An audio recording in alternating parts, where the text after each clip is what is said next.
So on that note, I'd like to introduce Mr. Norman Scarth, my friend, and I hope everybody's friend.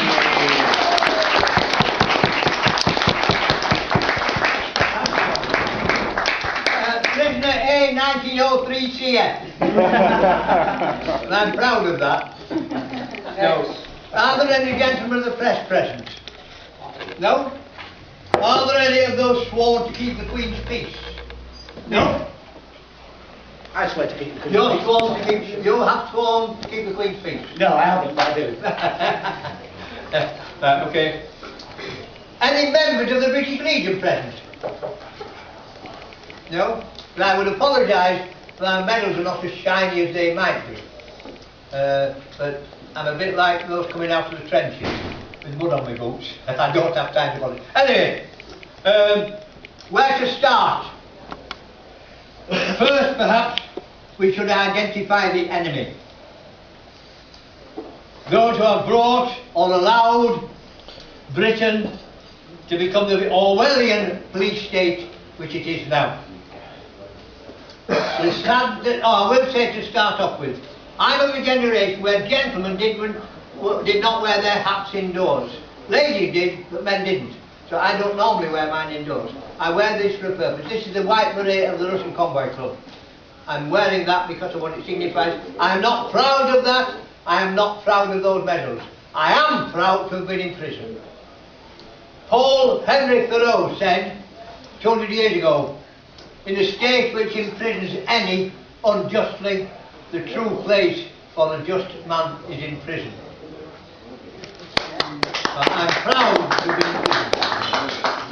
I'm proud that my fate has decided that my tiny feet should follow in the giant footsteps of Mahatma Gandhi, the suffragettes, Dietrich Bonhoeffer, Pastor Martin Niemöller, Alexander Solzhenitsyn, Sakharov, Vladimir Bukovsky, Nelson Mandela, Steve Biko, Ken Saro-Wiwa, Martin Luther King, Muhammad Ali, and so many more.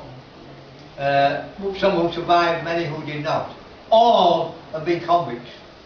So I'm proud to follow in their footsteps.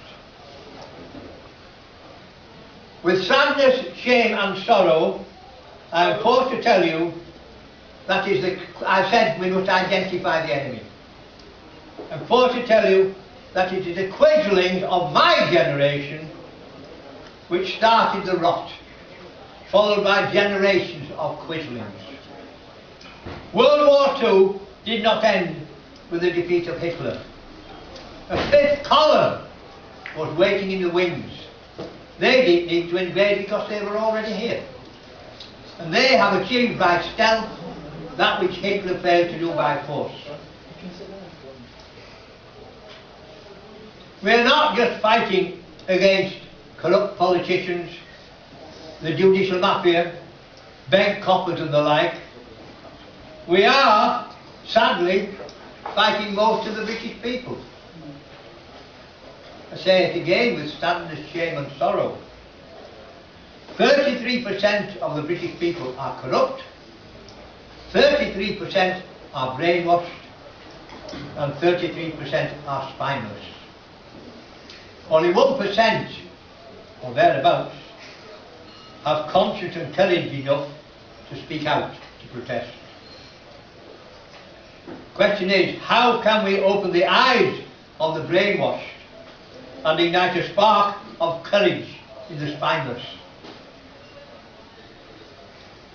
On becoming aware of the depth and width of the rot within the nation, many feel we must make a frontal attack on the establishment fortress. A futile task, I fear, because it is an impregnable fortress.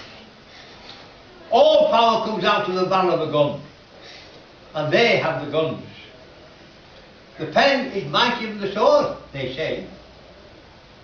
It may be, but they not only have guns, but they have bigger pens than ours. Our so-called news media are an essential part of this police state, as was Joseph Goebbels in Nazi Germany. He must be smiling from his grave. Instead of picketing and protesting outside the courts, Downing Street and such like places, we must picket the press, the Yorkshire post offices, Bradford telegrams, those places, and let them know and expose them for what they are doing, for their treachery. If the so-called news media were doing their job, none of this corruption could happen. How to tackle the rotten apples among our judges? You may feel, many of you, that the real power is the banksters, as some call them, or the Bilderbergers, the Illuminati, the Freemasonry, etc. I'm sure they all have their part, and they are forces for evil. But the those that have the power over us are the judiciary, the judicial mafia. And so they, in my view, they are the ones we must tackle. How do we expose the rotten apples amongst them?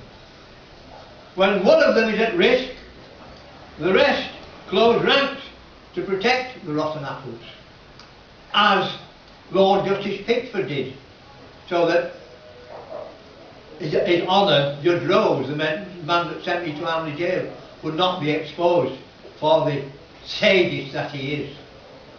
They close ranks. So how do we get at them? Instead of taking them all on, or trying to expose the whole rotten evil, as I say, not the system, but the people who run the system, I liken the situation to a pack of hunting dogs tackling a herd of wildebeest sheep or buffaloes. The rest close ranks, a row of horns presented to an attacker. Let one of the hunting dogs get too near and he will be gored or trampled underfoot. So, the hunting dogs do not make a frontal attack. They separate one from the herd,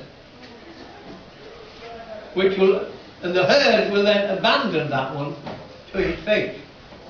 All the dogs, the hunting dogs, then concentrate on that one who's been separated, and are able to bring him down. Follow that principle. If we can bring one down, we have shown that we can do it again. I believe there is one who is ripe for separation. And I have ideas on how that can be achieved. I'm going to ask you to join me.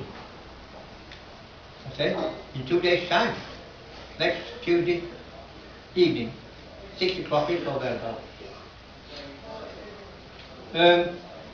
Before anything else, no, that's part of the whole thing.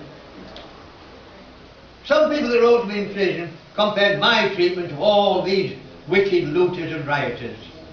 They were attacking the wrong target in blaming them. Sure, the rioting and looting was a set-up job. Make no mistake about that. With agent provocateurs and the police standing back to allow the looting and encourage it. The reason for that was so many people were outraged at the brutal policing that caused the death of Ian Tomlinson. And it was only someone with a camera, one of us with a camera, that was able to expose their cover-up, what happened. So the police were outraged about that. So we then come to the, what it is now, there's a 3-word, problem, reaction, solution. Right? I'm not saying who coined those refrains, but if the powers that be, the evil ones, want to achieve something, they create a problem. The original problem was that the people were outraged at the death of Ian Tomlinson and the brutal policing that caused it. How can we turn that around, they thought. I know, let's, the first chance we get, first excuse, if there's a rioting or unrest, let's encourage and allow the rioting and the looting to take place. We will then have the brainwashed people screaming, oh, we must have more robust policing, as they call it. Brutal policing is what they mean. So they've now got the people demanding more of a police state, more brutal policing. So they're going to respond to the demand from the people, supposedly the people, by bringing more of a police state. So I don't know how many of you have tickled to that it was a put-up job. I'm of a generation where gentlemen did not wear their hats indoors. Ladies did, but men didn't. So I don't normally wear mine indoors. I wear this for a purpose. This is the white beret of the Russian Convoy Club. I'm wearing that because of what it signifies. I am not proud of that. I am not proud of those medals. I am proud to have been in prison. Paul Henry Thoreau said 200 years ago, in a state which imprisons any unjustly, the true place for the just man is in prison. I'm proud to be in prison. I'm proud that my fate has decided that my tiny feet should follow in the giant footsteps of Mahatma Gandhi, the suffragettes, Dietrich Bonhoeffer. Are there any of those sworn to keep the Queen's peace? No? I swear to keep the Queen's You're peace. sworn to keep, you have sworn to keep the Queen's peace? No, I haven't, but I do. Okay. Any members of the British Legion present? No? But I would apologise that our medals are not as shiny as they might be. But I'm a bit like those coming out of the... So on that note, I'd like to introduce Mr. Norman Scarth, my friend, and I hope you know his friends.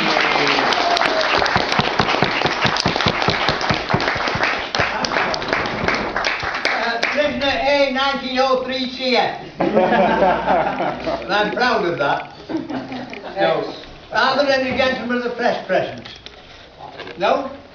Friendship. With mud on my boots. I don't have time to bother. Anyway, where to start? First, perhaps, we should identify the enemy. Those who have brought or allowed Britain to become the Orwellian police state which it is now. I will say to start off with,